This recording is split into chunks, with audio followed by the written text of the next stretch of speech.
சின்ன குழந்தைங்கள்லேருந்து பெரியவங்க வரைக்கும் நம்ம சூப்பர் ஸ்டாரை ரசிக்காதவங்க யாருமே இருக்க முடியாது.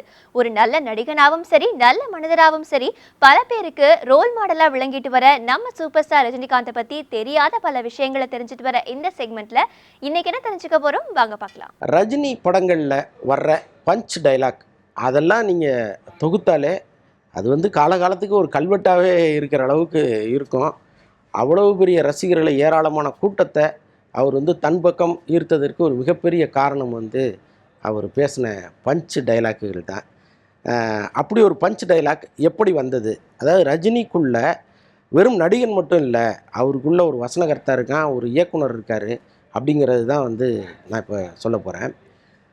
இந்த ஒரு தடவை சொன்னால் 100 தடவை சொன்ன மாதிரி அப்படின்னு ஒரு டைலாக் எல்லாருக்குமே தெரிஞ்ச ஒரு டைலாக் அது.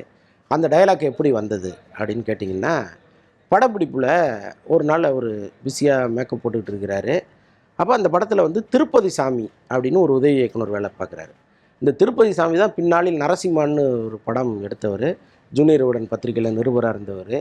அப்புறம் ஒரு விபத்தில் அவர் காலமாயிட்டார். இதெல்லாம் வந்து உங்களுக்கு தெரியுமான்னு தெரியல.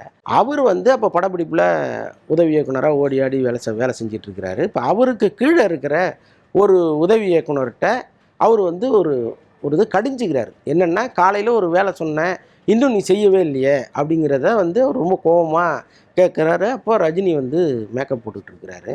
ஏன்பா, காலையிலேருந்து எத்தனை தடவை அவங்ககிட்ட சொல்கிறது, எதை சொன்னாலும் மறந்துடுற நீ.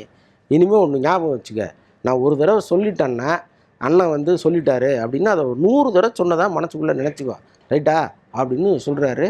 சொல்லிவிட்டு இப்போ அந்த பையன்கிட்டேருந்து அப்படி விலக போகும்போது இப்போ ரஜினி வந்து கூப்பிட்றாரு, திருப்பதி இங்கே வாங்க அப்படின்னோடனே, சார் என்ன சார் அப்படின்னோடனே, இப்போ என்னமோ சொன்னீங்களே சொல்லுங்கள், என்ன சொன்னீங்க அப்படின்றாரு.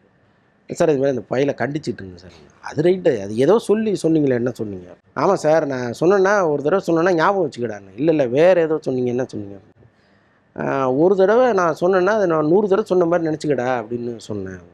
சரி ரைட்டு போ அப்படின்ட்டார். இப்போது நான் ஒரு தடவை சொன்னால் 100 தடவை சொன்ன மாதிரின்னு அதை வந்து அவர் கம்போஸ் பண்ணி அதுக்கு வந்து ஒரு ஸ்டைலை உருவாக்கி அதை போய் வந்து டைரக்டர்கிட்ட சொல்கிறாரு. இப்போ டைரக்டர் வந்து சூப்பராக இருக்குது சார் அப்படின்றாரு. அதுக்கு காரணம் நான் இல்லைங்க, உங்கள் அசிஸ்டண்ட்டு தான் அப்படின்னு சொல்லிவிட்டு அன்னைக்கே வந்து 25,000 ரூபாய்க்கு அவருக்கு ஒரு செக்கு போட்டு திருப்பதி சாமி கொடுத்து பாராட்டுறாரு. இப்போ அது படத்தில் வந்து அது பிரமாதமாக வந்துடுச்சு அந்த சீன். அதை அந்த காட்சியாக பார்க்கும்போது அப்படி இருக்குது. இப்போ வந்து அந்த படம் ரிலீஸுக்கு முன்னாடி தயாரிப்பாளர் ஆர்.எம். வீரப்பனை வந்து பார்க்க போகிறாரு. அப்போது ஆர்.எம். வீரப்பன் வந்து படம் எப்படி வந்திருக்கு என்னன்னு கேட்கும்போது, அப்போது அவர் வந்து ரஜினி வந்து இந்த டைலாக்கை அவருக்கு முன்னாடி வந்து நடித்து காட்டினாராம்.